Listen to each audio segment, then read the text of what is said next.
Ni aikari a icagi cia Kithangani na Kairini makiregana na kiara kiria kiri mwena ucio gia thirikari ya kaunti ya Tharaka Nithi ona thengia yao gukorwo merirwo gwakirwo kiganda gia fertilizer. Maugite kuringana na maratathi manema monanitie thirikari ya kaunti iyo yendekithitie gwaka handu ha kuramata giko kiu.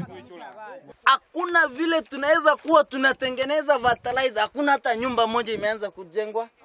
Kwa hapa ni uongo watu wetu. Wacha watuambie ukweli, kwa sababu tunajua gazeti ya Kenya ilitangaza ikasema Kaileni iko dump site, haikusema fertilizer. Na tukaona trakta imekuja kuchimba, ikakuja ikatengeneza barabara, lakini badala ya kuwa kunaendelea kujengwa, ikawa ni takataka ya pahali yote kaunti yetu inakuja kuletwa hapa. Aikari aya riu marenda migunda iria maheanite ihuthike hari kwambatiria miturire yao na njira iria o marendekithia kuona magunikite tuna University ya Chuka. Ngiribotera Kameme TV, njitagwo Wangui wa Muiruri.